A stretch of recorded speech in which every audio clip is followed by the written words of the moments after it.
वो कंपनी खुद रिकमेंड नहीं करती एज रिलेटेड मैकुलर डिजेनरेशन के लिए। वो खुद कंपनी नहीं रिकमेंड करती कि हमारा इंजेक्शन आप ये वाला उस बीमारी के लिए लगाएं।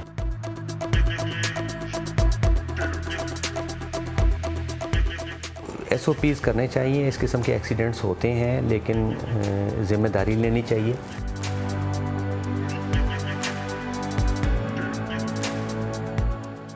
पहले ज़हनी तौर पे तैयार होना चाहिए कि एक नॉन कॉम्प्लिकेशंस है, इसमें नुकसान भी हो सकता है, सब कुछ हो सकता है। तो वो कंसेंट होती है पेशेंट की, हमें भी पता होता है, पेशेंट को पहले इन्फॉर्म करते हैं।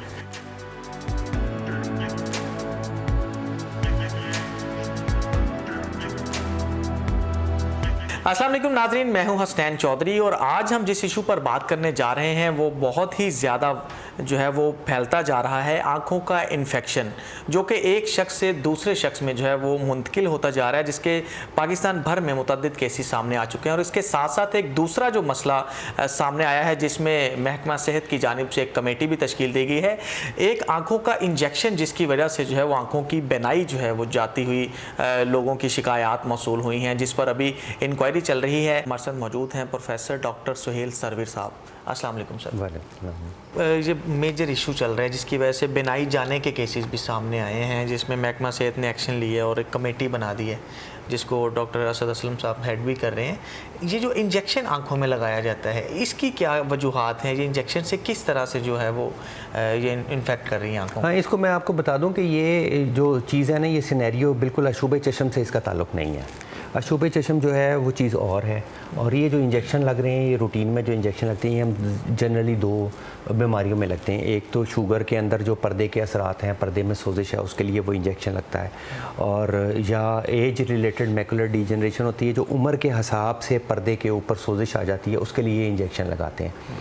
तो ये जो इंजेक्शन है, इसमें 3 किस्म के इंजेक्शन है। अब मैं कंपनियों के नाम नहीं लेता।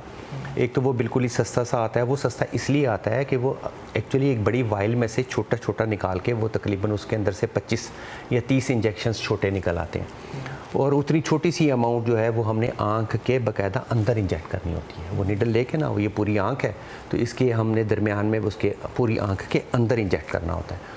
तो अंदर जब हम इंजेक्ट करते हैं तो हम खुद बड़े घबराते हैं कि बाहर से कोई इन्फेक्शन आँख के अंदर ना चला जाए। एक माइनर सी बीमारी के अगेंस्ट अगर हम इन्फेक्शन चली गई तो वो तो आँख बिल्कुल ही ज़ाया हो जाती है। उसको एंडोफ्थल्माइटिस कहते हैं।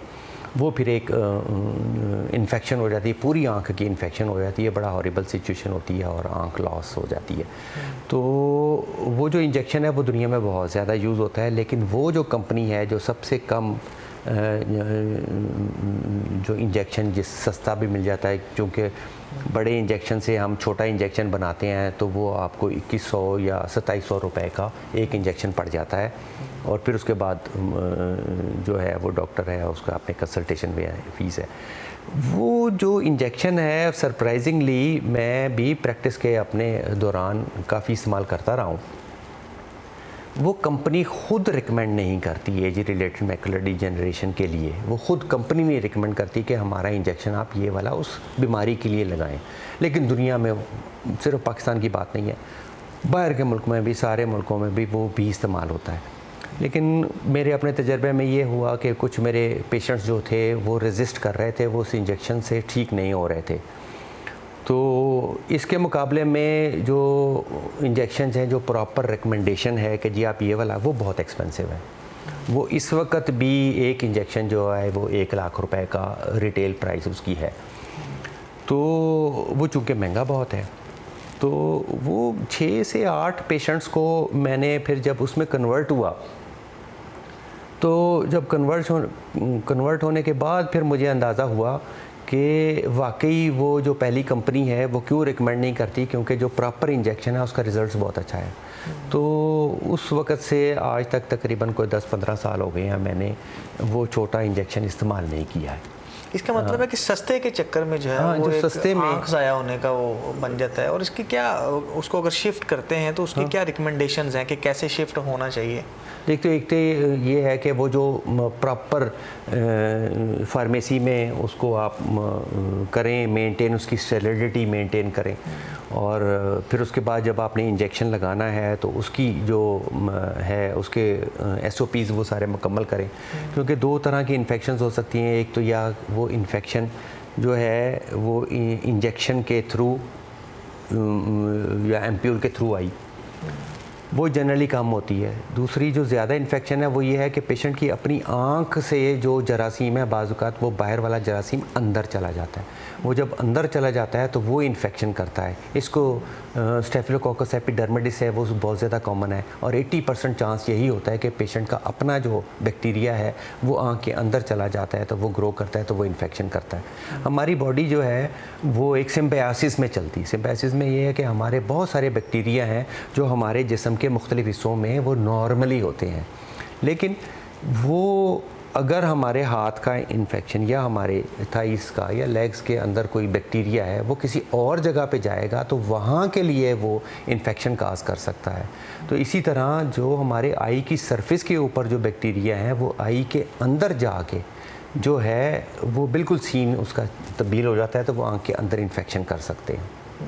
अच्छा सर, जैसे आपने बताया कि ये इंजेक्शन जो है वो रिकमेंडेड ही नहीं है, तो उसके बावजूद ये लगा रहे हैं, तो इससे क्या कोई किसी अथॉरिटी या कोई ऐसी चीज़ चेक नहीं करती, इसको कोई चेक एंड बैलेंस नहीं है इस इंजेक्शन का? एक्चुअली ये FDA से भी अप्रूव नहीं है कि आप एज रिलेटेड मैकुलर डिजनरेशन में या डायबिटिक मैकुलर डिजनरेशन में ये आप लगाएं। उनके लिए इंजेक्शन जो प्रॉपर बने हुए हैं, जो FDA से अप्रूव हुए हुए हैं, वो आप लगाएं, लेकिन वो एक्सपेंसिव बहुत ज़्यादा है। लेकिन ड्रग चूँकि सेम है इसलिए, और कुछ कम 50 to 60% पेशेंट्स को उस पुरान जो छोटा इंजेक्शन है उससे अफाका भी हो जाता है।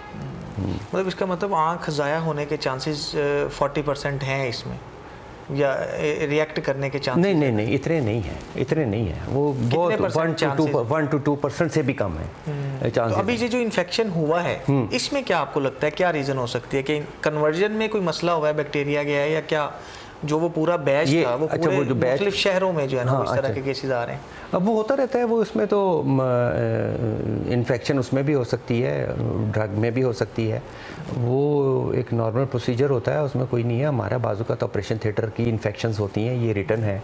अब ऑपरेशन थिएटर की या कोई और इन्फेक्शन है उसकी मालूम करनी हो, या एक पेशेंट की अपनी इन्फेक्शन हुई है, तो उसका तो ये है कि अगर हम फ़र्ज़ करें दिन के हमने 10 ऑपरेशन किए, अगर वो 10 में से 6 या 7 को एक इन्फेक्शन आ गई है तो इसका मतलब ये है कि ऑपरेशन थिएटर रिलेटेड है। और अगर हमने 100 ऑपरेशन किए हैं उसमें से किसी एक को अगर इन्फेक्शन हो जाती है तो वो फिर ये रिलेटेड है कि भाई आपका ये पेशेंट का अपना ही है कोई। तो अगर कोई इसमें, अब मैं कह सकता हूँ कि बैच भी ख़राब आता है। हमारे हॉस्पिटल्स में रिपोर्ट हुआ है ऐसे कि ये जो ड्रिप होती है, ये ड्रिप जो है वो हम एक में इस्तेमाल करते हैं, फिर दूसरे में इस्तेमाल करते हैं, तीसरी में इस्तेमाल करते हैं। तो वो जब मालूम की ये हुआ कि जब एक लिस्ट के अंदर 3 पेशेंट इन्फेक्ट हुए, तो जब ट्रेस आउट किया गया तो वो जो ड्रिप में उसमें प्रॉब्लम हुआ। तो SOPs करने चाहिए, इस किस्म के एक्सीडेंट्स होते हैं, लेकिन ज़िम्मेदारी लेनी चाहिए। फार्मास्यूटिकल इंडस्ट्री जो है उसमें भी ब्रीच हो जाती है, ऐसे कोई मसला नहीं है, लेकिन एहतियात करना चाहिए। अच्छा सर, इसको आप क्या समझते हैं कि ये जो अब इन्फेक्शन हुए हैं लोगों के, या इंजेक्शन में कोई इस तरह के मसाइल आए हैं, तो इस पर क्या सज़ा हो सकती है, या इसके लिए क्या चेक एंड बैलेंस होना चाहिए? अब महकमा सेहत को इस पर वर्किंग तो चल रही है, तो इसमें क्या ऐसी, अगर कोई गलत दवाई मार्केट में बेचता है तो उसके लिए सज़ा क्या है ड्रग रूल्स के मुताबिक? या नहीं, ड्रग रूल्स में तो यही है ना कि वो ड्रग रूल्स के जो अपने हैं कि फार्मास्यूटिकल इंडस्ट्री में अगर कोई बैच ख़राब आ गया है तो वो कंपनी वालों को रिपोर्ट करें, और कंपनी वाले उसका सारा करें, उनको फिर पेनल्टी होती है वो सारा उसका। मैं तो एज ए डॉक्टर तो आपको कोई गाइड नहीं कर सकता कि कितनी सज़ा देनी है कितनी नहीं है। तो डॉक्टर्स के हिसाब से ये है कि हमारे तो काम बहुत मुश्किल है। एक तो हेल्थ डिलीवरी का एक्सीडेंट्स होते हैं, हमारे हाथ से भी होते हैं। मैंने 42 ईयर्स सर्जरी की है, तो मैं ये नहीं कहता कि मेरे हाथ से कोई कॉम्प्लिकेशन नहीं हुई, हो जाती है, लेकिन उसकी एक ख़ास परसेंटेज होती है, 1 in 10,000 1 in 20,000 में हो जाए तो वो हो जाती है। लेकिन नॉन कॉम्प्लिकेशन है, इसमें मरीज़ को भी पहले ज़हनी तौर पे तैयार होना चाहिए कि एक नॉन कॉम्प्लिकेशंस है, इसमें नुकसान भी हो सकता है, सब कुछ हो सकता है। तो वो कंसेंट होती है पेशेंट की, हमें भी पता होता है, पेशेंट को पहले इन्फॉर्म करते हैं, क्योंकि हमें बैक्टीरिया तो नज़र नहीं आता है। Thank you so much sir, आपने टाइम दिया। बताया गया है डॉक्टर साहब की जानिब से कि कंपनी खुद उस इंजेक्शन को रिकमेंड नहीं करती, लेकिन सिर्फ सस्ते के चक्कर में जो है वो एक बहुत बड़ा रिस्क लेकर आंखों में ये इंजेक्ट किया जाता है और आंखों का इलाज इससे करवाया जा रहा है। तो सस्ते के चक्कर में अपनी आंखों को जो है वो गंवाने से बचाया जाए और महंगा इंजेक्शन जो कि इसके लिए रिकमेंडेड है उसको इस्तेमाल किया जाए, ताकि जो आंखें हैं वो आपकी देर पा ठीक भी रह सकें और इसका बचाव जो है वो भी मुमकिन हो सके। अपने मेज़बान को इजाज़त दीजिए। अल्लाह हाफिज़।